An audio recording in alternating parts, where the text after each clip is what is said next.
Halo teman, terima kasih sudah mampir dan subscribe channel Gila Novel. Mari silahkan dilanjut nontonnya. Bab 16. James, tenanglah. Dengarkan kata-kata kakak iparmu sampai selesai. Ujar Lina. Kak, tidak peduli bagaimana dia menipumu, aku tidak akan percaya padanya. Kata James berulang kali, dia bahkan tidak bisa mengungkapkan asal mula informasi itu, mungkin saja ada orang yang mengirimnya untuk mendekatimu. Apa dia pikir bisa mempermainkanku? Alasan James bereaksi begitu luar biasa bukan hanya karena Robert menolak untuk memberikan sumber berita, tetapi juga karena prasangka yang kaku. Prasangka stereotip adalah istilah dalam psikologi, yang mengacu pada pandangan umum dan tetap yang dibentuk oleh seseorang terhadap sesuatu atau objek tertentu. James merasa Robert adalah pria muda yang menipu wanita lebih tua dan benci padanya, jadi apapun yang dikatakan Robert, dia akan menduga dengan niat jahat terhadap Robert. Kamu harus mengubah sikapmu. Robert berkata dengan tenang kepada James. Jangan mendidikku. Teriak Jarnes. Dia mengambil jaketnya yang diletakkan di sampingnya, kemudian menarik pistol dari dalam jaket tersebut. Dia baru saja ingin membidik pistol ke arah Robert. Plak! Sebuah tamparan keras James langsung membuat James pusing. Mau memberontak? Ya. Berikan senjata itu padaku. Lina sangat marah langsung merampas senjata yang ada di tangan James. Kak, kamu memukulku demi orang asing. James menutupi wajahnya dan menatap kakaknya dengan tidak percaya. Aku takut kamu akan mati di penjara. Kata Lina sambil menggertakkan gigi, lalu mengangkat tangan seolah-olah mau memukul, sehingga membuat James menghindar sejenak. Duduklah. Perintah lain sambil menunjuk ke sofa. James terlihat murung, tetapi dia masih duduk. Dia tidak menatap kakaknya dan malah sibuk memelototi Robert yang terlihat santai dan tenang seolah-olah ingin memakan Robert hidup-hidup. Lina kembali dan duduk di dekat Robert di seberangnya, meletakkan pistol di meja teh dengan acuh tak acuh, kemudian menopang dahinya dengan tangannya seperti sedang sakit kepala. Tenanglah, kenapa harus seperti ini?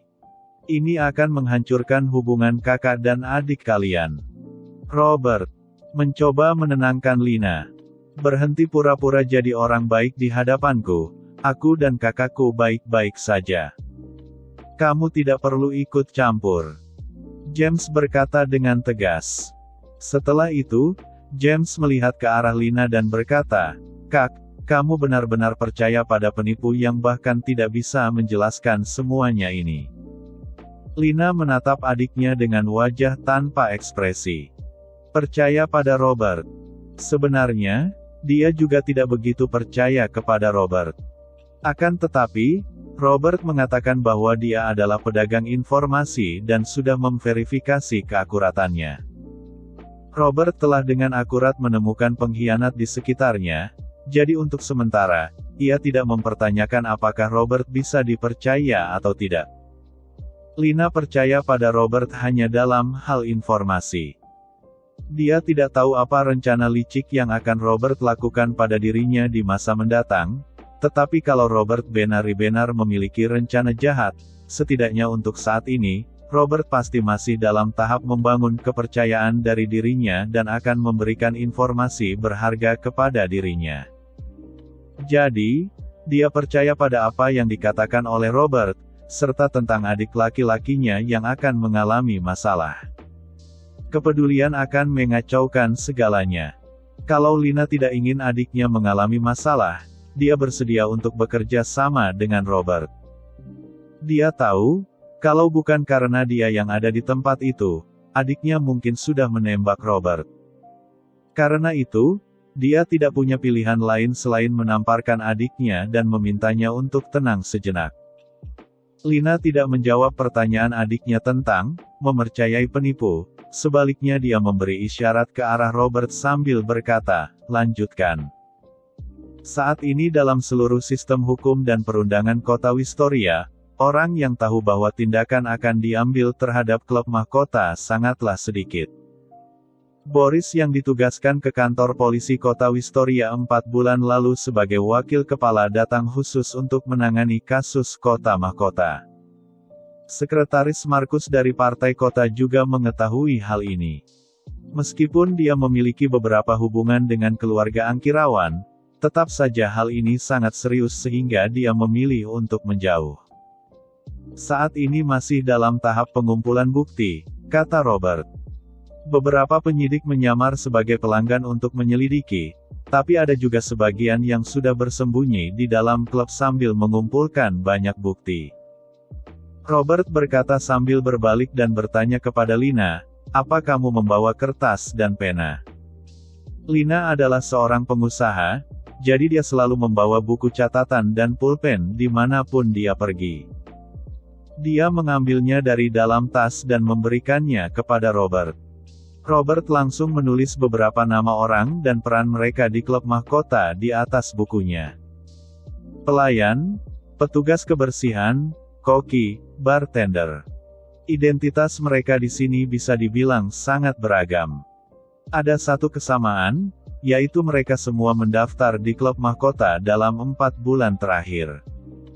Karena James sangat ketat dalam mengelola klub mahkota, belum ada orang yang bisa mendekatinya dan hanya bisa menghubunginya secara tidak langsung. Ini juga menyebabkan proses pengumpulan bukti berlangsung lambat. Kalau tidak, mereka pasti sudah beraksi lebih dulu. Setelah Robert menyelesaikan tulisannya, dia melempar bukunya ke James. James dengan wajah muram mengambil buku dan membaca sebentar, lalu menatap pada Robert dan berkata, "Kamu bilang itu benar lalu benar. Semuanya adalah mata-mata. Seharusnya masih ada informasi yang belum mereka kirimkan, kita akan tahu setelah memeriksanya," kata Robert sambil mengangkat tangannya. Jarnes menatap Robert dalam diam, lalu mengangkat ponsel untuk menelepon, beritahu bagian pembersihan, departemen makanan dan minuman, departemen penjualan. James menyebutkan serangkaian departemen. Dia akhirnya berkata, "Berkumpul di lobi lantai 2. Kemudian, dia melakukan panggilan telepon lain, "Pak Yohanes, pergilah ke lobi lantai 2 dan beri mereka sedikit nasihat." Setelah melakukan 2 panggilan, James berdiri. Semua orang telah diarahkan. Apa yang harus dilakukan selanjutnya? Tentu saja menggeledah orang-orang uang ada di daftar nama. James tidak pergi sendiri, dia malah meminta pengawal pribadi terpercaya yang berada di luar pintu untuk mengajak orang lain pergi. Pengawal pribadi terpercaya yang berada di sisinya diambil dari keluarga Angkirawan. Banyak di antara mereka adalah bekas pasukan khusus dan pengintai yang profesional. Siapkan segalanya sebaik mungkin. Di dalam ruangan, James beradu tatapan dengan Robert. "Aku menunggumu meminta maaf kepadaku," ucap Robert dengan tersenyum pada James. James mencir. Secara tiba-tiba, Lina miringkan badannya sedikit, meraih tangan Robert dan berbisik di telinga Robert dengan suara rendah, "Kita makan apa nanti?" "Masakan Friends, kamu suka bebek panggang, kan? Tapi hari ini sedang tidak enak badan. Bagaimana kalau makanannya lebih ringan, misalnya sushi? Ada restoran baru di Jalan Beringin yang rasanya cukup enak atau kalau kamu mau, kita bisa pulang dan aku akan masak untukmu."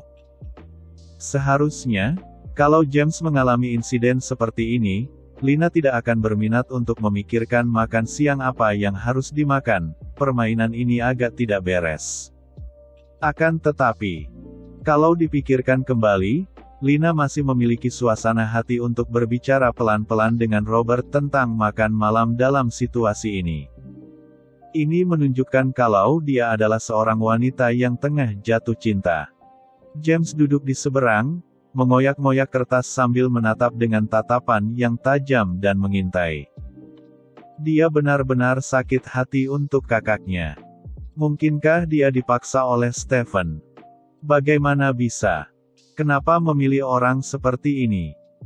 Jumlah bawahan James sangat banyak, namun proses pencarian berlangsung dengan cepat. Hanya sekitar 20 menit, suara ketukan pintu terdengar. "Masuklah," kata James.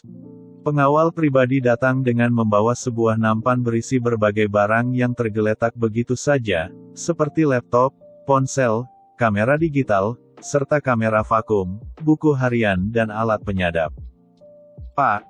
Pengawal itu meletakkan barang-barangnya, kemudian membisikkan sesuatu lagi ke telinga James. James mendengarkan dan wajahnya berubah lagi. Setelah mendengarkan, James langsung mengambil buku harian dan melihatnya dengan cepat. Di dalamnya tercatat banyak nama tamu, beberapa waktu pertemuan dan nomor telepon. Dia mengambil DV lagi, melihat sejumlah adegan yang direkam diam-diam di dalamnya.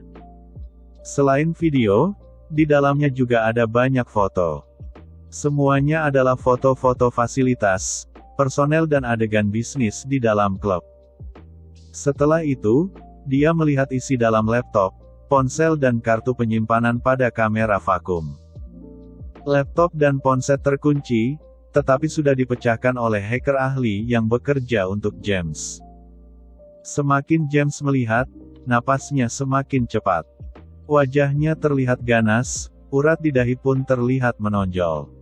Tidak ada seorang pun yang akan merekam hal ini tanpa alasan yang jelas. Dia bahkan melihat foto buku catatan yang diambil diam-diam dalam laptopnya. Apa yang dikatakan oleh Robert itu benar. Tangkap semua orang di dalam daftar, sekarang juga. Sialan. Berani bermain kotor denganku. James bangkit dan berteriak marah. Tidak bisa, kalau salah satu dari mereka hilang, itu akan menyebabkan pihak atas bergerak lebih cepat. Pihak atas sudah mendapatkan beberapa bukti, hanya saja mereka belum memiliki bukti paling krusial yaitu bukti kasino. Itulah sebabnya mereka terus menunda. Tiba-tiba Robert berkata dengan nada datar. Pengawal itu melambatkan langkahnya dan menoleh ke arah James. "Apakah kamu ingin membalas dendam dan berakhir di penjara atau ingin melewati ini dengan selamat?" Robert bertanya lagi pada James. James yang marah tiba-tiba menjadi tenang dan keringat dingin mengalir di punggungnya.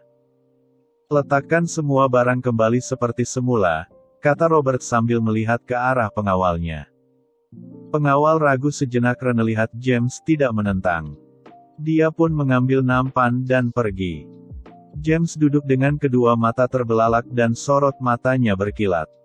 Dia memikirkan berbagai konsekuensi mengerikan. Tidak mau masuk penjara. Robert bertanya kepada James. James menatap Robert dengan tajam dan bertanya, "Apa yang harus kulakukan?" "Minta maaflah kepadaku, aku akan mengajarimu." Robert berkata dengan wajah tanpa ekspresi kepada James. Bab 17. Robert berbicara dengan serius. Meskipun dia dibayar oleh Lina untuk membantu James, sebagai kakak ipar ini, semuanya tidak akan ada gunanya kalau dia tidak menunjukkan sedikit otoritas. Hari masih panjang, harus merencanakan untuk masa depan. Apa yang kamu lakukan? Dia adalah adikku yang berarti dia adalah adikmu sendiri. Kita semua adalah keluarga, aku juga sudah memarahinya. Kalau kamu punya cara, katakan saja. Kata Lina sambil mendorong bahu Robert dengan ringan. Ternyata dia juga agak manja. Tentu saja cuma berakting, tetapi kepedulian Lina terhadap adiknya adalah tulus. Karena sekarang ada banyak bukti yang sudah dipegang oleh pihak atas, Lina juga tidak bisa memikirkan bagaimana cara melindungi adiknya. Bocah ini tidak pernah menganggapku sebagai kakak. Jangan seperti itu. Kata Lina memohon, tetapi dari sudut yang tidak bisa dilihat oleh James, dia mencubit Robert. Mencubit Robert merupakan peringatan kalau dia telah membayar uangnya. Meskipun hanya dibayar untuk informasi, Robert tidak dibayar untuk memecahkan masalah. Kakak ipar, apa yang kamu bicarakan? Kamu itu kakak iparku. James tiba-tiba tertawa, tawa yang sangat tulus dan penuh emosi. Dia berdiri dan memberikan sebatang rokok kepada Robert dengan wajah yang penuh senyum dan berkata, "Tadi aku salah, tolong jangan dimasukkan ke dalam hati. Bukankah aku hanya khawatir kakakku akan ditipu oleh seorang bocah nakal? Tentu saja aku tidak menuduhmu.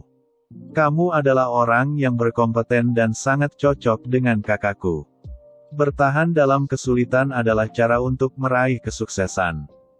James adalah orang yang sangat berbakat, kali ini dia akan mendapat masalah bukan hanya karena dia bermain terlalu liar, tetapi yang paling penting adalah karena dia telah dikhianati."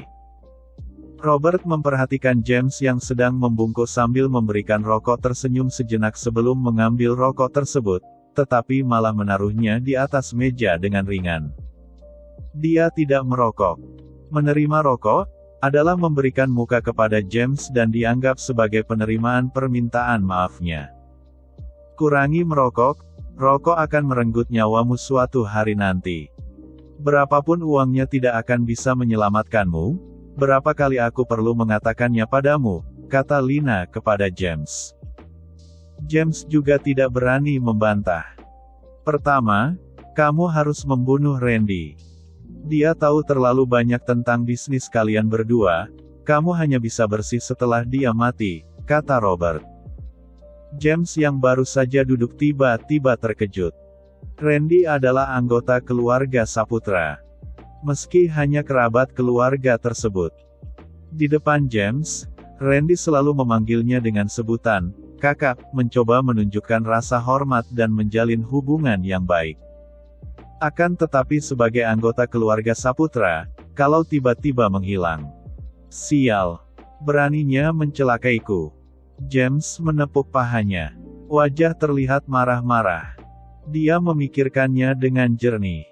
Dibandingkan dengan konsekuensi membunuh Randy, terbebas dari masalah kali ini jauh lebih penting. Kamu tahu Randy mengonsumsi narkoba, bukan? Tanya Robert. James menganggukkan kepala. Dia tahu meskipun obat terlarang adalah haram dalam keluarga besar dan tidak boleh disentuh, James juga tidak pernah menyentuhnya. Akan tetapi, dia tahu Randy sudah menggunakannya selama beberapa tahun. Randy memiliki seorang kekasih yang tinggal di Villa Hayes nomor 17 di kota Hayes. Dia sering pergi ke Villa Hayes untuk merokok bersama kekasihnya. Kirimkan seseorang ke kota Hayes. Dia akan mati karena overdosis, kan? Jelas Robert. Mata James perlahan-lahan melebar, lalu wajahnya menunjukkan senyuman. Benar, apa yang dikatakan kakak ipar itu benar. Biasanya membunuh orang dilakukan dengan menyebabkan suatu kecelakaan. Akan tetapi, kejadian yang terlalu mencurigakan akan diselidiki dan masalah akan timbul kalau ditemukan. Kalau Randy telah menyuntik dirinya sendiri untuk bunuh diri, reaksi keluarga Saputra mungkin adalah, tidak etis bagi kerugian dalam keluarga dibicarakan di luar. Mereka hanya ingin menyembunyikannya dan tidak akan menyelidikinya. Kedua, kumpulkan semua bukti di tangan seseorang. Selama bukti diambil dihancurkan, maka kamu akan aman. Robert melanjutkan. Boris. Jawab James dengan pertanyaan. Benar. Dia memanggilmu hanya untuk menangkapmu. Bukti yang telah dikumpulkan ada padanya. Baik, aku akan mengurusnya. Kata James sambil menggertakkan gigi. Omong kosong. Robert berkata dengan keras, dia adalah wakil direktur. Apa kamu ingin membuat masalah lebih besar lagi? Kuperingatkan kamu, jangan ganggu petugas yang sedang menangani kasus ini. Terus, bagaimana? Kata James menunggu. Curi saja. Kata Robert. Apa? Curi? James merasa agak bingung, bagaimana mencurinya? Kalau dia tidak diperbolehkan untuk mengganggu orang lain, dia bahkan tidak tahu di mana buktinya, dan kalaupun mau melakukan penyelidikan, mungkin waktunya tidak cukup. Di Jalan Willow, Gang 2, Unit 3 No. 501 ada brankas rahasia di bawah lemari pakaian di kamar utama. Kode brankas adalah 5/7/5, 6/4, bukti berada di dalamnya. Karena penangkapanmu adalah misi rahasia, hanya ada satu salinan bukti untuk mencegah kebocoran. Utus seseorang untuk mengambilnya dan hancurkan. Robert menjelaskan. James menjadi bingung lagi. Lina menatap Robert dengan mata menyipit dan ekspresi wajahnya terlihat ada yang tidak beres. Itu karena Robert berbicara dengan terlalu rinci. Dia bahkan tahu password untuk brankas. Ketiga. Lanjut Robert, klub mahkota harus segera ditutup. Kamu harus menunggu sampai masalah ini benar-benar berakhir, sebelum bisa memulai kembali. Ini mudah, kita bisa tutup hari ini, kata James. Kita tidak bisa langsung menutupnya, itu akan menimbulkan kecurigaan, kata Robert. Aku akan menjelaskan detailnya nanti, tambahnya. Kita bicarakan tentang yang keempat dulu. Kamu harus menceritakan hal ini apa adanya kepada kakekmu, terutama tentang bisnis kamu dengan Randy. Kamu harus menjelaskan dengan jelas. Ini. Wajah James berubah dan merasa dilema, ini tidak baik, sifat kakekku itu. Dia takut kakeknya akan mematahkan kakinya. Kali ini yang menargetkanmu adalah keluarga Wells. Meskipun keluarga kalian tidak jauh berbeda dengan keluarga Wells, kalian telah memberikan mereka kesempatan. Mereka juga memanfaatkan situasi ini untuk menyerang keluarga Angkirawan. Kamu harus beritahu tentang hal ini kepada kepala keluargamu, mengerti? Keluarga Wells. James mengulangi kata itu. Sebenarnya hubungan antara keluarga besar biasanya cukup baik. Meskipun ada pertikaian terang-terangan atau diam-diam, di luar semua terlihat harmonis. Akan tetapi, keluarga Angkirawan dan keluarga Wells adalah pengecualian, kedua pihak telah menjadi musuh selama bertahun-tahun. Mereka juga pernah bertarung hebat.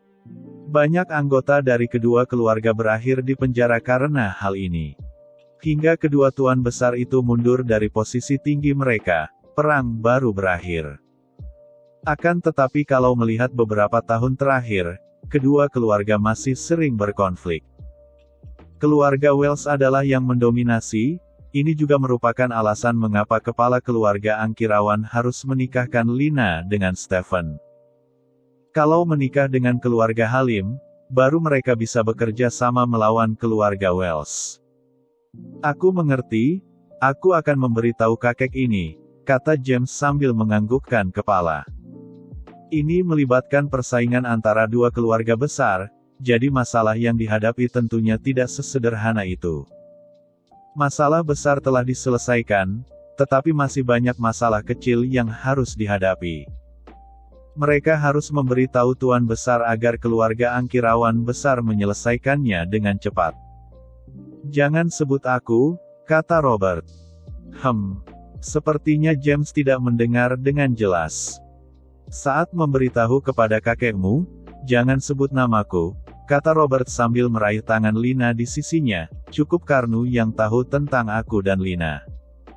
Kakekmu ini memaksa Lina menikah dengan orang bernama Stephen itu. Kalau dia tahu tentang kehadiranku, itu tidak akan menguntungkan kami berdua. Baik, aku tidak akan berbicara, kata James, aku akan mengatakan kalau ini semua adalah temuanku sendiri. Robert menganggukkan kepala. Kakak ipar, itu. Perihal menutup klub. James bertanya lagi dengan wajah yang tampak benar-benar ingin belajar. Hanya tergantung apakah kamu mau melepaskannya atau tidak, kata Robert. Mau. Meski harus merobohkan tempat ini, aku rela. Ungkap James. Jadi kamu. Robert baru saja akan menjelaskan, kring. Kring. Ponsel James berbunyi dan langsung mengerutkan kening. Orang-orang di sekitarnya tahu saat kakaknya datang berkunjung, seharusnya tidak ada yang mengganggunya. Dia menatap ponselnya untuk sesaat dan langsung mematikan panggilan sebelum tersenyum kepada Robert, saudara ipar, silakan bicara. Kring. Kring. Orang tersebut meneleponnya lagi. Ada apa denganmu? James langsung memarahi setelah menerima panggilan. Pak, Dia adalah orang kepercayaan James yang melaporkan dengan panik. Kemarahan di wajah James langsung memudar, perlahan berubah menjadi terkejut dan kedua matanya terbelalak lebar. Terjadi masalah besar. Kalah berapa? 4 triliun. Baiklah, aku akan segera pergi ke sana. Setelah mengakhiri panggilan, James berbicara kepada Robert dan Lina. Kakak ipar, tunggu sebentar. Ada masalah di kasino, aku harus pergi dan memeriksanya. Setelah selesai berbicara, James beranjak pergi dengan tergesa-gesa. Pak Edward dari perusahaan aluminium makmur. Robert bertanya sambil duduk di sana. James berhenti dan menoleh untuk melihat Robert dengan terkejut. Karena Robert benar. Dia tahu lagi. Ayo, mari kita pergi bersama, ujar Robert sambil berdiri. Bab 18. Robert berdiri dan merapikan bajunya dengan satu tangan di kantong. Lina berdiri dan mengatur kerah baju Robert, baru kemudian memegang lengan Robert. James melihat semuanya dengan mata kepalanya sendiri dan sekarang dia sama sekali tidak ragu kalau pria bernama Robert ini adalah pria yang menjadi pilihan hati kakaknya yang sepenuhnya tulus dan murni. Beberapa orang keluar diikuti oleh lebih dari 10 pengawal menuju ke pintu tangga.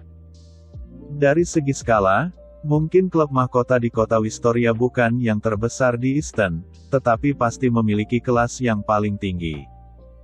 Gedung itu memiliki total 11 lantai dan tidak terlalu tinggi, tetapi area yang ditempati sangat luas. Hal ini membuat area di setiap lantainya sangat besar. Lantai 1 adalah bar dan tempat karaoke terbesar di seluruh kota Wistoria. Dari lantai 2 hingga 7 adalah sebuah fasilitas sauna dan pemandian. Lantai 8 adalah area karyawan, lantai 9 dan 10 adalah kasino dan suite mewah yang mendukungnya, sedangkan lantai 11 yang teratas adalah area inti. Proyek utama klub mahkota adalah pemandian uap dan pijat, tentu saja jenis yang tidak formal. Selain staf lainnya, hanya teknisi wanita cantik di klub ini saja sudah berjumlah 1000. Jumlah kamar di klub hanya yang diberikan untuk tamu termasuk suite kasino, totalnya lebih dari 1.200. Menurut standar penilaian yang ketat dari Robert, rata-rata penampilan dari terapis di klub mahkota pastinya mencapai 7,5 poin. Tingkat keseluruhannya sangat tinggi. Akan tetapi, hanya segelintir yang memiliki keindahan alami, sebagian besar pada dasarnya telah melakukan operasi plastik. Sebenarnya, sauna dan mandi hanyalah kedok proyek utama dari klub mahkota. Proyek utama sebenarnya adalah kasino di lantai 9 dan 10. Kasino hanya menerima pelanggan tetap. Tingkat kerahasiaan sangat tinggi. Semua melalui cara teman membawa teman untuk mengembangkan sumber pelanggan. Lebih dari 10 orang masuk ke dalam lift, setelah pengawal menggesek kartu baru menekan tombol lantai 9. Pergi ke kasino. Kakak ipar, bagaimana kamu tahu kalau itu adalah Pak Edward dari perusahaan aluminium makmur? Akhirnya James bertanya. Dia sudah tiba di kota Wistoria sejak kemarin, bahkan dia telah meminta ahli judi dari area khusus di kota Ouri untuk datang. Dia berniat untuk menebus kekalahan di masa lalu. Robert berbicara sambil melirik James dan melanjutkan, kamu telah menyiapkan seseorang untuk memenangkan 60 triliun, masalahnya ada padanya. Mertuanya memiliki hubungan yang dekat dengan keluarga Wells. Kali ini penyebab James mendapatkan masalah bukan karena klub mahkota terlalu mencolok atau karena dia mengatur orang untuk diam-diam mengambil foto beberapa tokoh penting yang berbelanja di sini. Juga bukan karena dia pernah mengancam siapapun. Penyebabnya ada di kasino. Bisnis James dan Randy kalau diungkapkan secara sederhana adalah Randy yang pandai bergaul mengandalkan jejaring sosialnya untuk menarik beberapa miliarder berjudi di klub mahkota. James akan mengatur orang, membiarkan mereka menang terlebih dahulu, kemudian kalah dan akhirnya mereka kalah dengan angka luar biasa di sini. Tidak memerlukan cara curang yang sangat canggih, James memiliki ahli judi yang dibayar mahal oleh orang-orang di bawah komandonya. Para miliarder yang datang untuk berjudi tentu saja adalah pengusaha. Tidak ada yang benar-benar tahu cara berjudi. Mereka hanya percaya pada keberuntungan, jadi biarkan mereka menang kalau disuruh menang dan kalah kalau disuruh kalah. Saat ini, sudah ada tidak kurang dari 10 orang bos kaya raya yang telah kalah miliaran di klub mahkota dan bahkan lebih banyak yang telah kehilangan miliaran. Akan tetapi, James juga tahu batasan. Dia tidak akan benar-benar membiarkan para miliarder kehilangan kekayaannya di sini. Hanya saja ada juga yang tidak mau mendengarkan nasihat. Resikonya terlalu besar. Pemilik perusahaan aluminium makmur, Edward, adalah seorang yang tidak mau mendengarkan nasihat. Setelah kehilangan 2 miliar di klub mahkota, dia tidak mendengarkan nasihat untuk berhenti dan berjudi lagi, akhirnya kehilangan 2 triliun lagi. Barulah dia harus berhenti untuk sementara waktu karena tidak ada uang di rekeningnya, sementara James tidak menerima pembayaran dengan cek. Meskipun perusahaan aluminium makmur mempunyai nilai pasar puluhan triliun, harus diingat bahwa nilai pasar dan arus kas adalah dua hal yang berbeda. Edward telah kehilangan hampir semua uang tunai perusahaannya di klub mahkota, akunnya langsung kehabisan uang. Ini mengakibatkan langsung munculnya masalah operasional pada perusahaan aluminium makmur. Setelah kalah uang, Edward juga tidak berani menimbulkan masalah bagi James. Dia tidak bisa menyinggung keluarga Angkirawan dan hanya bisa mencoba mencari cara untuk mengumpulkan uang di mana-mana. Selama proses pengumpulan dana, dia berbicara dengan beberapa orang tentang kehilangan uang dalam judi. Hasilnya dia menemukan kalau bukan hanya dia yang kehilangan begitu banyak uang di klub mahkota. Hal ini juga diketahui oleh orang-orang di keluarga Wells. Awalnya keluarga Wallace hanya mengira bahwa James ingin mengambil untung beberapa uang, tetapi setelah melakukan investigasi singkat, ditemukan bahwa masalah di klub mahkota sangat besar. Mengambil uang dari orang kaya hanyalah masalah kecil. James sangat cerdas, dia tidak akan menantang orang super kaya yang benar-benar ada di puncak. Yang akan dirampas adalah mereka yang kaya dan berpengaruh, tetapi bukan orang kaya paling atas. Intinya adalah beberapa orang kaya baru yang kikir. James tidak akan pernah mencari masalah dengan orang kaya yang sebenarnya. Masalah besar yang ditemukan oleh keluarga Wells adalah pada bisnis pijat sauna. Kalau James secara diam-diam mengambil foto pejabat besar dalam ruangan dan menguasai kelemahan orang-orang tersebut. Menggunakan metode ini dengan baik bisa membuat orang-orang tersebut melindungi klub mahkota, bahkan menjadi bantuan bagi keluarga Angkirawan. Kalau tidak digunakan dengan baik, yang akan tersinggung bukan hanya satu atau dua orang. Keluarga Wells sadar kalau ini adalah sebuah kesempatan. Kesempatan untuk menyatukan banyak kekuatan dan langsung mengirim James ke penjara, bahkan membuat seluruh keluarga Angkirawan jatuh ke dalam kekacauan. Itulah sebabnya keluarga Wells bertindak secara rahasia dengan menghubungi banyak orang, termasuk beberapa tokoh berpengaruh yang pernah diancam oleh James. Robert adalah seorang yang sangat detail dalam menyelidiki Lina dan James. Jadi dia mengerti semua ini. Dia lebih mengerti tentang situasi kota Wistoria pada tanggal 7 Juli. Kemarin, Edward berada di kota Wistoria mencari master judi. Jadi Robert tahu sangat mungkin dalam beberapa hari lagi Edward akan datang lagi ke klub mahkota untuk berjudi dan memenangkan kembali ruangannya. Oleh karena itu sebelumnya di dalam ruangan, setelah James selesai menelepon, Robert sadar mungkin Edward dan orang-orangnya sedang dalam perjalanan ke sana. Biasanya, Edward tidak berani membawa pemain judi ahli ke klub mahkota. Itu dianggap merusak suasana. Dia tidak berani membuat James kesal. Akan tetapi, sepertinya sekarang Edward tidak peduli tentang pembalasan dari James. Dia mengerti segalanya dan tahu kalau James tidak akan bertahan lama lagi. Mungkin dalam pikiran Edward, dia ingin memenangkan kembali uang yang sudah hilang sebelum klub mahkota diperiksa, bahkan menang lebih banyak lagi. Ting!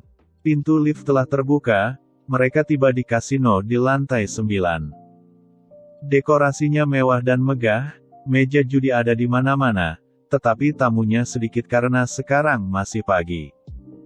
Klub mahkota tidak buka di pagi hari dan hanya beroperasi di malam hari. Akan tetapi, kasino adalah pengecualian, pelanggan tetap bisa naik melalui lift VIP.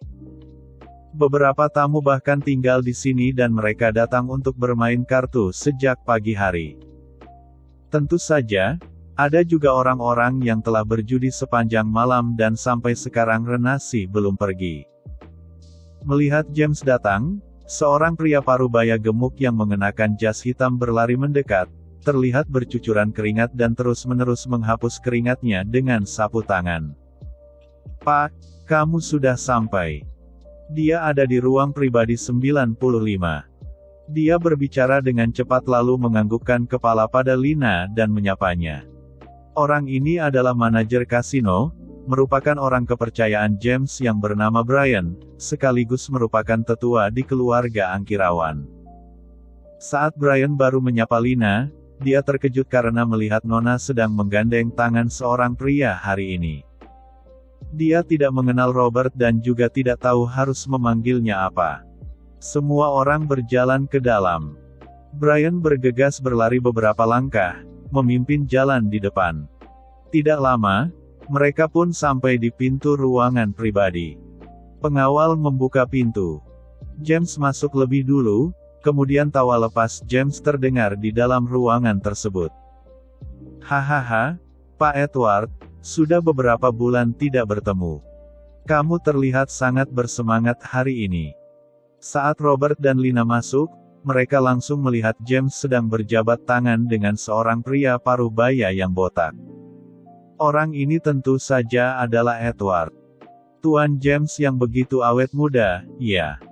Meskipun Edward menjabat tangan James, senyumannya terlihat dipaksakan. Dia tidak berani menggunakan sikap seperti itu terhadap James sebelumnya. Robert melirik ke arah mereka sekilas, kemudian memfokuskan perhatiannya ke meja judi. Dua orang sedang berjudi. Di sisi kiri ada chip yang ditumpuk. Orang yang berjudi adalah seorang pria parubaya berkacamata. Dia adalah seorang ahli judi yang dibawa oleh Edward dari kota Ouri. Di sisi kanan hanya tersisa beberapa juta chip. Orang yang berjudi adalah seorang pria paruh burung elang tengah baya. Dia adalah pemain judi terbaik di klub mahkota. Melihat keadaannya, semua ahli judi dari klub mahkota telah bermain satu persatu, bahkan yang paling handal pun sudah beraksi, tetapi mereka masih terus kalah. Pria parubaya dengan hidung mancung tengah baca kartu, wajahnya penuh keringat. Dia sangat tertekan, kali ini dia kalah besar. Setelah melihat kartunya, pria parubaya dengan hidung mancung berbisik, "Ya," lalu kartunya langsung diletakkan. Dia mengeluarkan kartunya. Robert melihat situasi sekilas, lalu langsung berjalan ke depan dan berkata, "Bangun, aku yang akan melakukannya." Si hidung mancung terkejut. Dia tidak mengenal Robert, tetapi mengenali Lina yang datang bersamanya. Dia berdiri memberikan tempat, tetapi memberikan pandangan yang agak aneh ke arah James. James yang tengah asyik berbasa-basi dengan Edward, terkejut saat menyadari apa yang sedang terjadi dan terdiam sejenak. Apa-apaan ini? Kakak ipar masih bisa berjudi. Dia memberikan tatapan bingung kepada kakaknya. Meskipun Lina menggelengkan kepala dengan lembut, dia benar-benar tidak tahu apakah Robert bisa berjudi atau tidak dan merasa hal ini cukup meragukan. "Wah, ganti orang lagi." "Iya. Kenapa kalian mengganti dengan yang lebih muda lagi?" Saat Edward melihatnya, dia tersenyum lebar dan berteriak, "Tuan James, ini terlalu merendah, kan? Hari ini saja kamu sudah kalah 4 triliun lebih kepadaku dan masih sengaja memberiku uang, tidak bisa begini loh." Hahaha. Kata-kata itu terdengar seperti lelucon, tetapi sebenarnya justru mengejek fakta kalau tidak ada orang lagi di bawah komando James. Bab 19. Pakar judi sejati bukanlah orang muda, bukan pula orang tua. Pada dasarnya mereka semua adalah orang-orang parubaya. Meskipun seorang lansia memiliki banyak pengalaman, usia lanjut membuat mereka tidak bisa menahan tekanan mental. Duduk di meja judi selama beberapa jam bahkan belasan jam, tingkat konsentrasi mereka tidak cukup, sangat mudah bagi lawan untuk menemukan kelemahan mereka. Sementara anak muda, jadi muda berarti memiliki sedikit waktu untuk bermain kartu, kurangnya pengalaman. Mempelajari seni berjudi sangat bergantung pada bakat, tetapi juga membutuhkan pengalaman, bahkan pengalaman lebih penting dibandingkan bakat. Karena bakat yang dimaksud hanya bisa digunakan dalam praktek tanpa ada keuntungan bagi pertumbuhan mental. Pertumbuhan internal diri sendiri serta bagaimana memahami apa yang ada di pikiran lawan sangat bergantung pada pengalaman.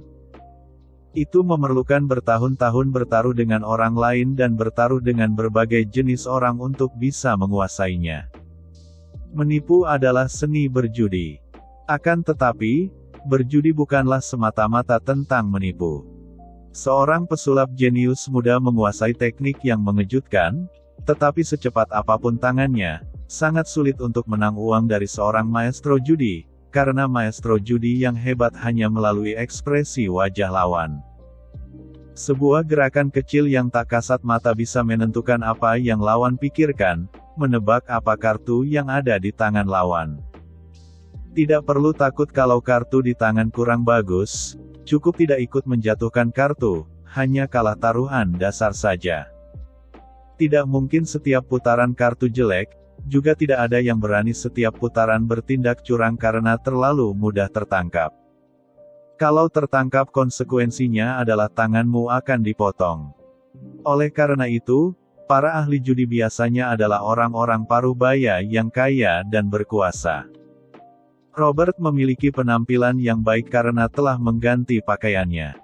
Dia tidak lagi terlihat seperti mahasiswa, melainkan seperti pewaris muda yang kaya raya. Edward tidak mengenal Lina, sehingga sangat sulit untuk menebak identitas Robert. Dia mungkin benar-benar berpikir tidak ada orang lagi di bawah komando James dan ini. Dia telah menebak dengan benar. Tidak ada orang lagi di bawah komando James, penjudi terbaik mereka telah dikalahkan dalam pertempuran. Robert bukanlah bawahan James, melainkan dia adalah kakak iparnya. Kalau James menjebak orang, dia tidak akan menjebak pengikutnya sendiri. Jadi bos kaya yang memiliki hubungan dekat dengan keluarga Angkirawan, meskipun mereka bermain di kasinonya, dia tidak akan mengatur para pemain judi ahli untuk menjebak uang. Ini semua tentang keberuntungan karena ada kerugian di kasino, jadi tidak mungkin ada kerugian. Hanya miliarder yang tidak memiliki hubungan apapun dengan keluarga Angkirawan yang akan menjadi sasaran empuk. Jadi, Edward benar-benar tidak mengenal Lina. Tentu saja, dia tahu bahwa James memiliki seorang kakak, tetapi dia tidak pernah bertemu dengannya dan bisa dibilang anggota tertua dari keluarga Angkirawan yang dikenal sombong tidak akan datang ke tempat seperti kasino. James terus memberi isyarat mata kepada Lina. Lina mengernyitkan dahi dan menggelengkan kepala. Sungguh tidak tahu. Dia juga tidak takut adiknya tahu. Dia sendiri tidak tahu apakah Robert bisa berjudi atau tidak karena ini sama sekali tidak ada hubungannya dengan berpacaran. Tiba-tiba Robert tampil, hal tersebut tidak terduga oleh mereka dan Edward sudah mulai mengejek. Kalau James tiba-tiba mengganti orang lagi, dia benar-benar sudah tidak punya muka. Bagikan kartunya. Robert memberi isyarat dengan mengangkat tangannya. Yang menjadi bandar, tentu saja adalah bawahan James, juga seorang ahli dalam perjudian, tetapi dia tidak akan menipu. Kehadirannya lebih banyak berarti untuk mencegah tamu menipu.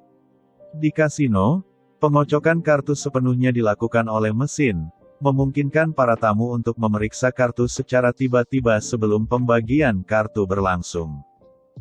Bandar tidak diperbolehkan menyentuh kartu dengan tangan, melainkan menggunakan sekop kayu. Sebenarnya, James cukup menghargai reputasi atau bisa dikatakan hatinya belum cukup licik. Dia hanya akan mengatur para ahli perjudian untuk berjudi melawan sasaran empuk untuk memenangkan lebih banyak uang. Sisi lain kasino memiliki peraturan yang ketat, baik itu staf layanan kasino, bandar, perangkat elektronik dan sebagainya, tidak ada ruang untuk melakukan kecurangan. Lagi pula, semua itu hanya untuk memeras orang asing yang kaya raya atau jutawan yang bersaing dengan keluarga angkirawan dalam bisnis. Cukup cari seorang ahli untuk memenangkan uang mereka dan tidak perlu mempersiapkan terlalu banyak. Bisakah kamu melakukannya? Lina membungkuk di belakang Robert dan bertanya dalam bisikannya ke telinga Robert. Ini terlihat seolah-olah dia hanya wanita pendamping yang dibawa oleh Robert. Bos besar berjudi ditemani wanita cantik adalah hal yang sangat normal di kacamatanya dan tersenyum kepada Robert. Namanya Ronald dan merupakan salah satu pemain top di seluruh kota judi Ouri. Seorang pemain sejati biasanya selalu ingat satu kalimat, jangan meremehkan lawan apapun. Perang psikologis dalam berjudi sangat penting, meremehkan berarti memberikan uang kepada lawan. Akan tetapi, Robert benar-benar meremehkan dia. Lebih dari 900 tahun yang lalu, Robert sudah tahu tentang Ronald di kota Wistoria. Dia sangat mengerti tentang kemampuan Ronald. Mengenai kemampuan berjudi Robert, tanpa dibesar-besarkan, Robert percaya dia bisa menang di semua kasino di seluruh dunia. Dalam pandangan orang lain, Robert adalah seorang pemuda berusia 20-an yang tidak mungkin memiliki banyak pengalaman. Akan tetapi, kenyataannya adalah bahwa Robert adalah iblis tua yang telah hidup selama 1000 tahun. Lempar. Saat kartu keempat dibagikan, Ronald memilih untuk membuang kartu. Karena di dalam kartu Robert, ada 2 kartu bernomor 8 dan jadi satu pasangan. Dia tidak terburu-buru untuk menang atas seluruh chip Robert. Kemenangan dan kekalahan kecil tidak begitu penting baginya, dia ingin menang besar. Karena itu dalam beberapa ronde pertama, dia terus mengamati Robert, kebiasaan Robert, psikologi Robert dan seterusnya.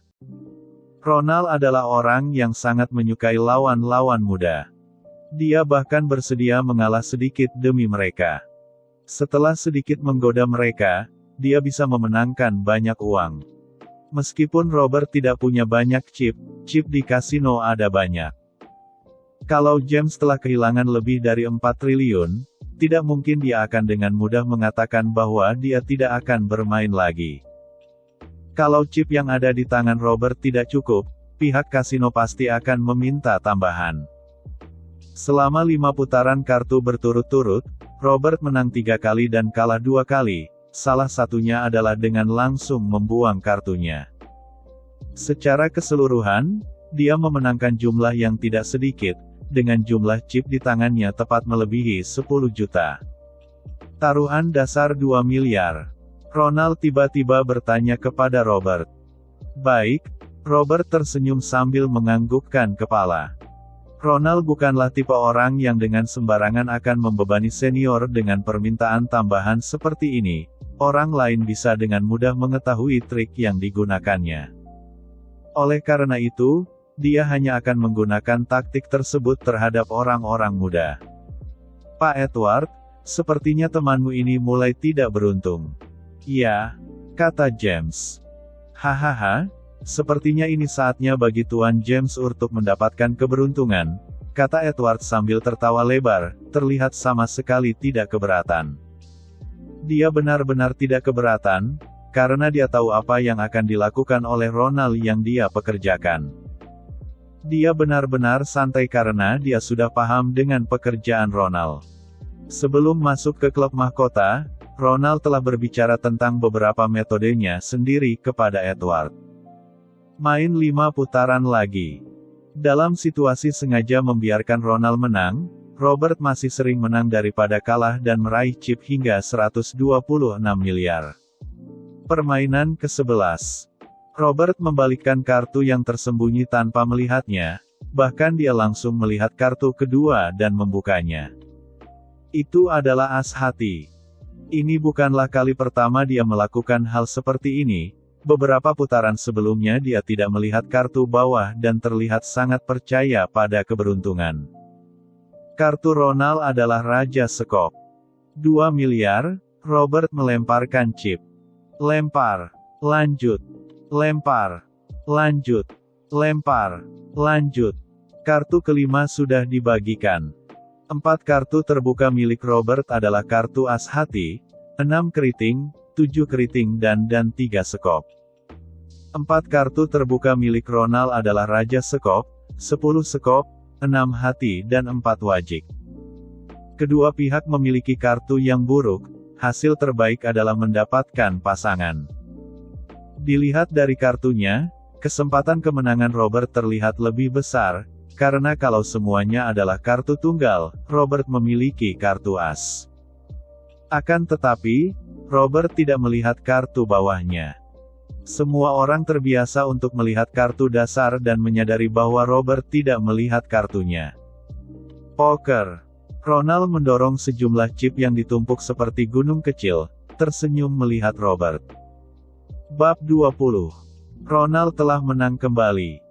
Meskipun dia terlihat telah mendorong semua chipnya dan bertaruh miliaran sekaligus, sebenarnya bukan itu cara menghitungnya, karena aturan dari permainan judi poker adalah hitungan dilakukan berdasarkan jumlah chip terendah di meja perjudian.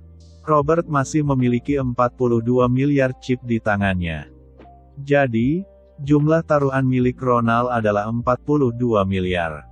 Robert entah mengikuti, lalu membandingkan jumlahnya atau menyerah. Dia menatap Ronald, tangannya menahan kartu terakhirnya yang belum dia lihat sebelumnya. Sekarang akhirnya dia akan melihatnya, perlahan-lahan mengangkat satu sudut kartu, lalu menutupnya kembali. Poker. Robert mendorong semua chipnya ke depan. Tuan Robert, bagaimana kalau kita tambahkan lagi? Ronald mengamati ekspresi Robert dan bertanya. Sebelumnya mereka telah berjudi 10 kali dan telah terjadi beberapa kali percakapan. Dia pernah bertanya kepada Robert tentang namanya dan Robert mengatakan namanya Robert. Bagaimana kalau kita tambah 10 miliar lagi? Tanya Ronald. Ambilkan 100 miliar chip. Sebelum Robert sempat berbicara, James sudah berbalik dan memberi tanda kepada Brian, manajer kasino yang berdiri di pintu. Tunggu. Robert mengangkat tangan untuk memberi tanda, kemudian berbalik dan berkata, bawakan 2 triliun. Setelah itu, dia melihat ke arah Ronald sambil tersenyum dan berkata, aku tambahkan 2 triliun. Wajah Ronald tiba-tiba terlihat bingung. Melalui pengamatan selama 10 putaran, dia percaya bahwa Robert adalah orang yang sangat percaya pada keberuntungan, tetapi Robert juga sangat hati-hati. Bahkan ada situasi di mana dia menyerah pada putaran pertama.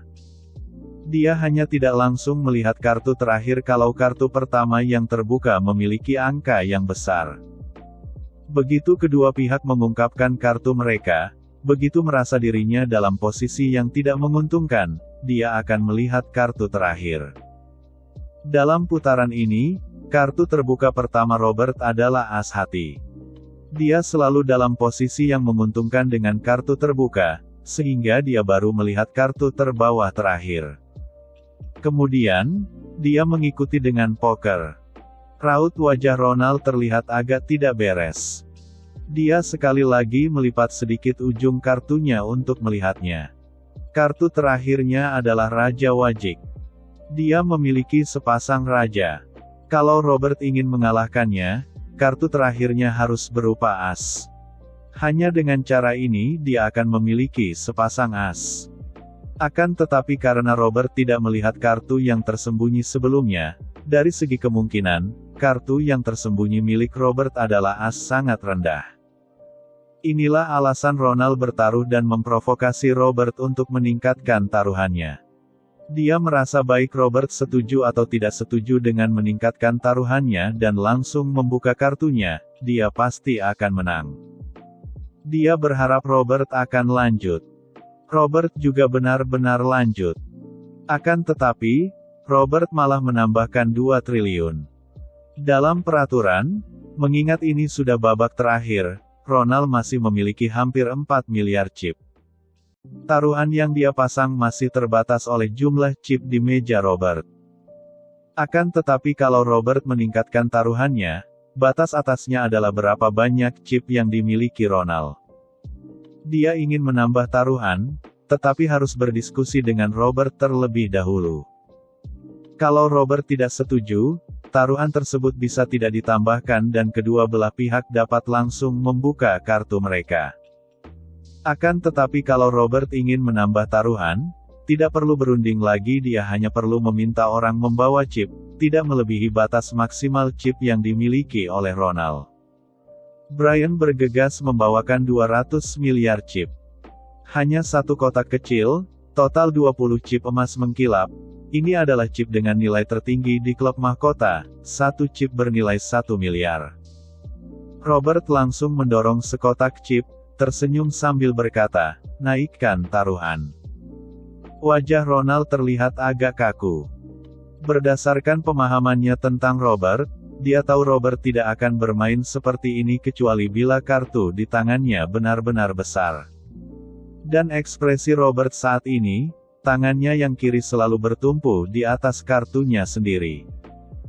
Berdasarkan pengamatan Ronald sebelumnya, hanya saat kartu Hall sangat penting dan Robert akan secara sadar meletakkan tangannya di sana. Tuan Robert, kamu terlalu tergesa-gesa. Ronald tiba-tiba tertawa, kamu begitu terburu-buru untuk memenangkan kembali uang yang telah dihilangkan bosmu begitu mendapatkan kartu bagus. Kalau tidak menambahkan 2 triliun ini dan menambahkan 100 miliar seperti yang kusarankan, kamu bisa mengalahkanku dengan 100 miliar lagi. Setelah Ronald selesai berbicara, dia membuka kartunya yang disimpannya yang merupakan raja dan kartu lainnya juga raja, sehingga dia memiliki pasangan raja. Dia mengambil semua kartu dan melemparkannya ke samping. Robert dengan tegas menyatakan bahwa dia tidak akan bergabung. Dia memilih untuk mundur. Hanya lebih dari 42 miliar, sebelumnya dia telah memenangkan lebih dari 4 triliun, ini hanya masalah kecil. Sangatlah berharga kalau dia bisa memahami sifat tergesa-gesa dari Robert. Robert tersenyum tanpa merespon, ceramah, Ronald. Kartu bawahnya adalah as, bukan? Lina yang selalu berada di samping tidak bisa menahan rasa penasaran dan bertanya. Sebelumnya Robert melihat kartu Hall terlalu cepat. Kecuali menunduk ke arah meja, dia tidak mungkin bisa melihatnya. Meskipun Lina tidak pernah berjudi, dia masih mengerti peraturannya. Dalam situasi seperti ini, Robert harus memiliki kartu tertutup yang merupakan as untuk bisa pasti menang. Siapa berani menambahkan 2 triliun, kalau itu bukan kartu kemenangan? Bukan? Kartu terbawahnya adalah 2 hati, kata Robert sambil tertawa dan memeriksa kartu terbawahnya. Ruangan tersebut tiba-tiba jatuh ke dalam keheningan yang aneh. Kartu milik Robert adalah 2 hati, as hati, dan sekop, 7 sekop dan 3 sekop. Kartu Ronald adalah Raja Wajik, Raja Sekop, 10 sekop, 6 hati dan 4 wajik. Robert memiliki kartu acak dengan kartu terbesar adalah as. Kartu milik Ronald adalah pasangan, yaitu sepasang raja. Jadi sebenarnya, kartu Ronald lebih besar. Kalau dia ikut meningkatkan taruhan sebesar 2 triliun dari Robert, dia akan menang. Akan tetapi, dia berpikir bahwa dia memahami gaya bermain Robert dan mengira kartu tersembunyi Robert adalah as, jadi dia tidak berani lanjut. Robert berhasil memenangkan 42 miliar dengan kartunya sendiri melawan Ronald dalam permainan poker. Termasuk taruhan beberapa putaran sebelumnya, dia memenangkan total 500 miliar dalam satu putaran ini. Hahaha. Tiba-tiba James tertawa terbahak-bahak, memecahkan keheningan di dalam ruangan. Dia menepuk bahu Edward dan berkata, Pak Edward, temanmu ini kurang berani ya, hahaha. Sebelum ini, Edward selalu berbicara dengan nada yang mengejek. Sekarang akhirnya James memiliki kesempatan untuk membalasnya dengan keras. Dia telah menahannya sebelumnya. Meskipun hanya memenangkan lebih dari 40 miliar, dia merasa sangat bahagia seakan-akan telah memenangkan 4 triliun. Raut wajah Edward terlihat marah. Dia berdiam diri dan tidak berkata apa-apa. Sementara itu, kamu mengancamku. Ronald menatap Robert sambil berkata, kamu yang tidak berani mengikutiku malah menyalahkanku. Robert tersenyum sambil mengangkat tangannya. Heh. Ronald mendengus sambil tersenyum dan membetulkan kacamatanya. Dia segera menyesuaikan sikapnya dan merasa telah memahami kebiasaan bermain kartu yang lain dari Robert.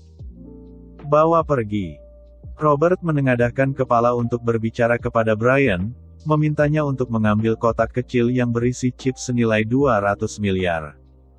Ini adalah sesuatu yang diserahkan sementara, Robert tidak membutuhkan uang ini. Kedua pihak melanjutkan.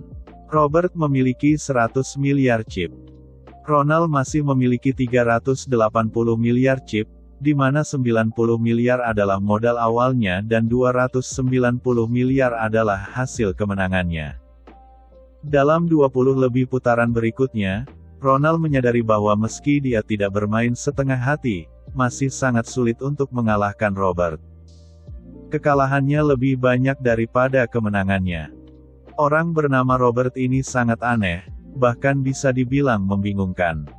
Dia percaya pada keberuntungan dan bisa menipu orang, tetapi kadang-kadang bertingkah sangat penakut.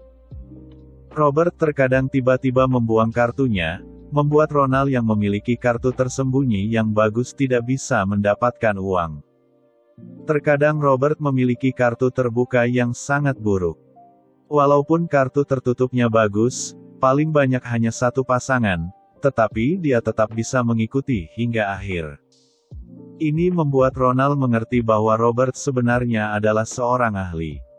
Meskipun ia masih memiliki kekurangan yang jelas yaitu percaya pada keberuntungan dan hari ini keberuntungannya sangat baik, dia pasti adalah seorang ahli. Dia tidak tahu bahwa Robert bukan sedang beruntung dan tidak percaya pada keberuntungan. Selain itu, Robert mengenal Ronald, tetapi sejauh ini Ronald tidak mengetahui tentangnya. Setiap ronde, semua ekspresi wajah Ronald sebelum dan sesudah melihat kartunya dipantau oleh Robert. Hanya Robertlah yang benar-benar bisa menilai jumlah kartu lawan berdasarkan gerak-gerik wajah mereka. Jadi, sama sekali tidak ada kesempatan untuk Ronald di hadapan. Permainan ke-37, berakhir dengan Robert memilih untuk mundur di putaran kedua. Saat bermain hingga titik ini, chip di tangan Robert telah mencapai 300 miliar. Sementara Ronald hanya memiliki 180 miliar chip yang tersisa. Permainan ke-38. Robert merapikan kartu tersembunyi tanpa melihatnya. Dia melihat kartu kedua dan membukanya. Ternyata itu adalah 9 keriting. Kartu kedua Ronald adalah 3 keriting. 1 miliar. Lanjut. 6 miliar. Lanjut. Kedua belah pihak telah mencapai putaran terakhir. 4 kartu terbuka milik Robert adalah 9 keriting, 7 hati, 3 hati dan 6 sekop. 4 kartu terbuka milik Ronald adalah 3 keriting, 6 keriting, 9 hati 7 wajik. Dua orang memiliki kartu yang diurutkan dari besar ke kecil. Semuanya adalah 9, 7, 6, 3 yang sama persis, hanya warnanya berbeda. Poker. Ronald langsung poker. Robert mengangkat tangan dan melihat jam tangannya sejenak, kemudian tersenyum pada Ronald, ini sudah siang, aku harus makan. Bagaimana kalau kita cepat-cepat? Apa maksudmu? Tanya Ronald. Mari kita putuskan pemenang dalam satu putaran ini, ujar Robert, hari ini aku sangat beruntung, jadi. Selain judi poker denganmu, aku akan menambah 2 triliun lagi, bagaimana menurutmu? Ingin menipuku lagi? Ronald langsung tertawa. Dia tahu Robert bahkan belum melihat apa itu kartu Joker. Sebenarnya ini bukan lagi menipunya, tetapi benar-benar percaya pada keberuntungan diri sendiri. Kedua belah pihak memiliki kartu dengan nilai yang sama besar, tetapi Ronald memiliki kartu yang sedikit lebih besar karena dia memiliki 9 hati. Kamu yakin? Tiba-tiba seseorang berbisik di telinga Ronald.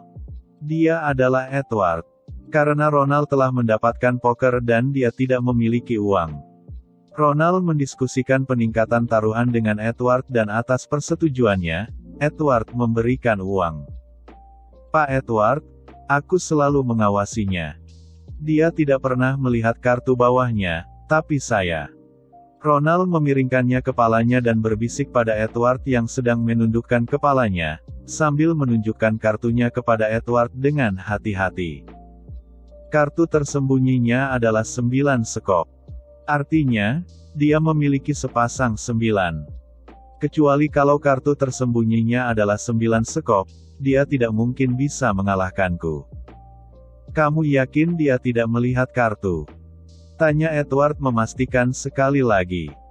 Aku belum pernah melihatnya. Peluang 4 angka 9 muncul dalam satu putaran sangat rendah. Orang muda ini sudah terpuruk. Keberuntungannya hari ini memang sangat buruk, tapi keduanya berbisik dengan sangat pelan. Setelah Edward berdiri tegak, dia berpikir sejenak, lalu menepuk bahu Ronald dan berkata dengan penuh semangat, "Baiklah. Kita lanjut, kamu tambahkan."